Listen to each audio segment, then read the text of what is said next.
Finally, on this edition of Tomorrow's World, the new invention that could transform the way we experience sound.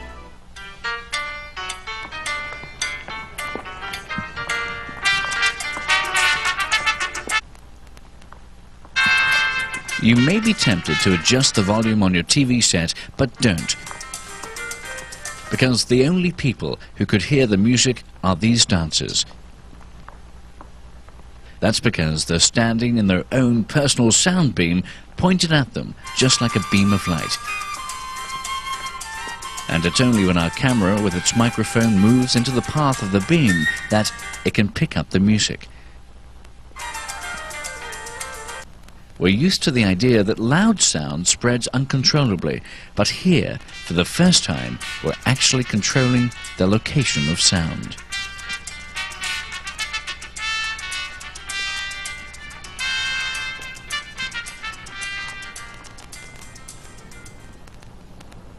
The sound beam is the most revolutionary way to generate sound since the loudspeaker, and it's being developed here at the MIT Media Lab in Boston by acoustics researcher Joe Pompey. Unlike a loudspeaker, this makes a very narrow beam of sound, which can be directed wherever you want it to go. Normal sound is rather like a light bulb flooding a room. What Joe has done is extraordinary, making sound that's more like a spotlight. He makes use of high-frequency ultrasound waves beyond our hearing, which travel in straight lines. The ultrasound transmits audible sound in a long, thin beam. Occasionally I'll whisper in someone's ear from several stories up. Or when we have meetings and functions down in our lobby, we have caterers walking around with dishes in their arms, so I'll make smashing glass sounds appear by their feet, and they look around like there's something dropped. And to show just how directional it is, we're going to test it out. Because you can't see a sound beam, we've attached a laser pointer to the audio spotlight, which will show where the sound beam is hitting as it moves along the wall. The beam is extremely narrow, just half a foot wide. It sounds tinny compared to normal stereo quality sound because Joe is still perfecting the bass. He first had the idea for the audio spotlight when he was just a student. Well, I had been a loudspeaker engineer since high school, and I was always very frustrated with the inability of a loudspeaker to control where your sound was. So I had the idea of using interacting ultrasound beams. First, Joe combines the music with ultrasound.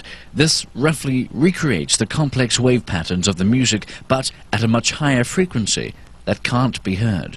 He uses a specially designed speaker to send out this high-frequency ultrasound beam.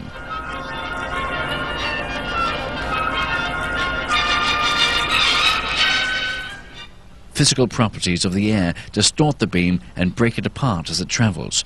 One product of this audible sound. Because he knows how much distortion the air causes, Joe can predict how to combine the music with the ultrasound to get the music out again. Possibilities for its applications are almost endless. So, for example, in a museum, if you're standing in front of a painting, you may want to hear something about that painting, but you don't want to have to disturb people who are standing at other paintings. The sound quality isn't strong enough yet to cover very long distances, but once it is, it could be used to pick out just one person in a crowd, a personal message system in public places, or even a personal speaker for music. Maybe someday we'll be able to travel on the plane without having to use headphones. You already have your own personal light source and your own personal air source. Why not your own personal sound source right above your head?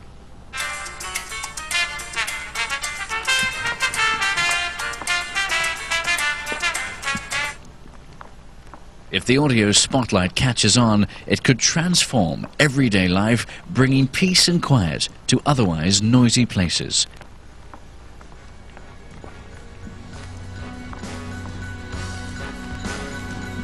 That's it for this edition of Tomorrow's World.